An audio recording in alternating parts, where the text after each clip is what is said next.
With peak demand rising for the first time in about a decade, and at a pace that will be challenging to meet with increased supply, we really need demand flexibility to help manage and balance supply and demand of electricity on the grid.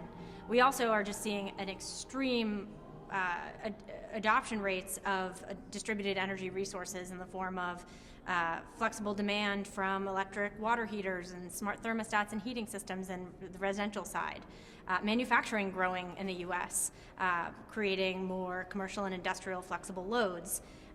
EVs and EV charging infrastructure create a huge opportunity in demand flexibility. And so we really wanted to bring awareness and understanding of VPPs as a resource that is ready to be deployed at a larger scale to contribute to the clean energy transition.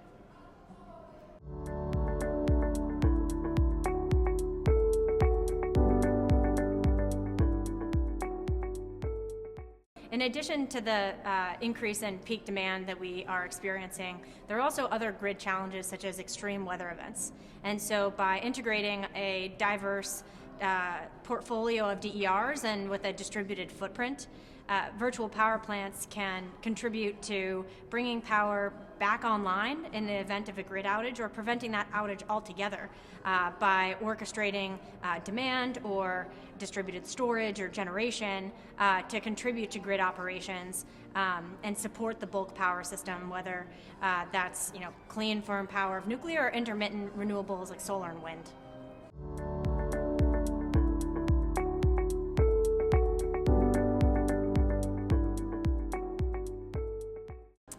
Well, we haven't updated the Liftoff report itself, but there have been a lot of different actions that have kind of come on the heels of publishing in September, and that includes really great work coming out of NARUC and NASIO in conjunction with RMI for regulators. Sorry, I know that's a lot of acronyms there, but supporting state energy offices and utility regulatory commissions in integrating and compensating DERs and VPPs in how utilities are regulated.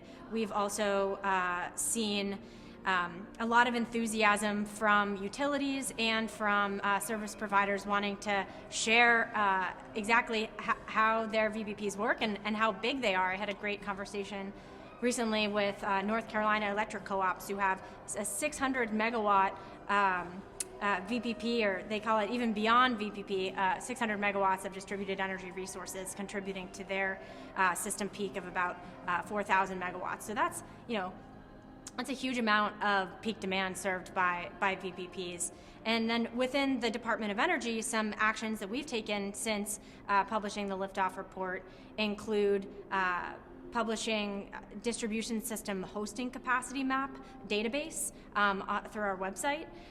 We at the Loan Programs Office have a MOU to collaborate with EPRI to support the deployment of virtual power plants.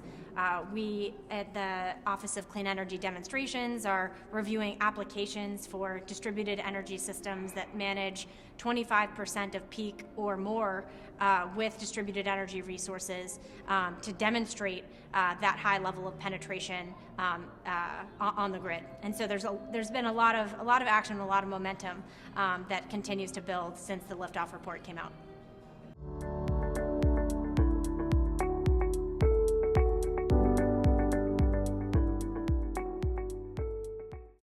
Yeah, I think the thing to know is there's a lot of value to be created by participating in a virtual power plant.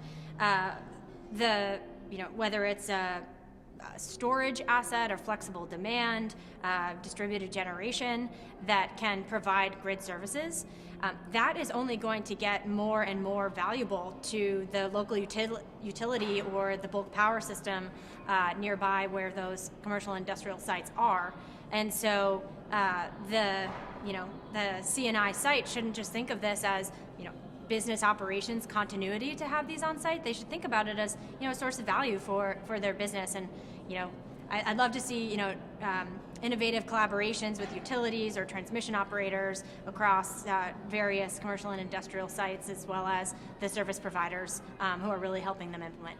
So some examples of programs that are live at the Department of Energy to support VPP deployment would include the work at the Loan Programs Office to provide low-cost financing for VPP projects.